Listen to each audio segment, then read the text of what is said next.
Selamat malam saudara. Dunia marketing tentu tidak asing dengan nama Bill Porter, seorang yang penuh dengan keterbatasan sejak lahir karena mengalami kelumpuhan otak besar. Namun, mampu menjadi inspirasi dengan pencapaian luar biasa, menjadi salah satu top salesman di dunia yang akhirnya membuat semua orang berdecak kagum dan menaruh hormat padanya. Setelah lulus dari SMA, Bill mengalami kesulitan untuk mendapatkan pekerjaan yang baik untuk dirinya. Sampai akhirnya, ia mendapatkan pekerjaan sebagai seorang salesman alat kesehatan dan diberikan wilayah pemasaran yang tidak pernah diinginkan oleh salesman manapun karena daerah tersebut tidak memiliki prospek penjualan yang bagus, yaitu rute 7 mil di daerah Portland. Bill setiap hari bangun pada pukul 5 pagi untuk bekerja, dan karena keterbatasannya, ia harus menghabiskan waktu 1-2 jam setiap harinya hanya untuk mempersiapkan diri dan berpakaian rapi. Bill selalu siap untuk menunggu bis yang akan mengantar ke wilayah tujuannya, lalu berjalan dengan tertati-tati sepanjang 10 mil setiap hari di wilayah garapannya untuk menawarkan produk yang dijual seperti vanila, rempah-rempah, dan deterjen. Pekerjaannya ini bukan tanpa hambatan, apalagi dengan keterbatasan yang dimilikinya. Bill kembali mengalami penolakan demi penolakan. Akan tetapi, Bill tidak ingin menyerah begitu saja.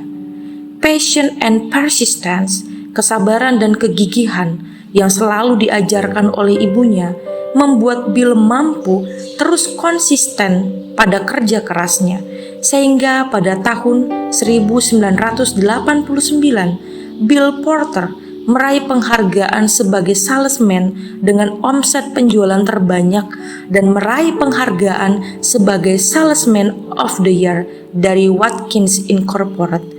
Pertanyaannya kemudian adalah, kapan Bill dilatih untuk mampu sampai pada tahap kesuksesannya? Apakah waktu dia menjadi salesman dan mengalami penolakan? Tentu saja tidak. Tetapi ketika ia terus berusaha konsisten mempersiapkan dirinya sebagai seorang salesman dengan bangun pada pukul 5, bersiap-siap dalam keterbatasannya selama 2 jam, berjalan tertati sepanjang 10 mil setiap harinya. Di sanalah Bill dilatih setiap hari, sehingga ketika mengalami penolakan, Bill tidak mundur, menyerah, atau putus asa. Begitu juga dengan tokoh-tokoh dalam Alkitab. Daniel tidak dilatih menjadi percaya pada Tuhan waktu dia berada dalam gua singa, tapi waktu dia berdoa 3 kali sehari kepada Allah menghadap Yerusalem. Begitu juga dengan kita, saudaraku. Pergumulan-pergumulan yang kita hadapi, kita mampu melewatinya. Itu bukan karena kita terbiasa melewatinya, tapi karena kita konsisten mempersiapkan diri kita setiap hari untuk bersekutu dengan Allah. Dari sanalah kekuatan yang berlimpah-limpah itu tercurah untuk menguatkan kita, menolong kita untuk terus mampu bertahan dari setiap pergumulan-pergumulan kita, bahkan keluar menjadi pemenang.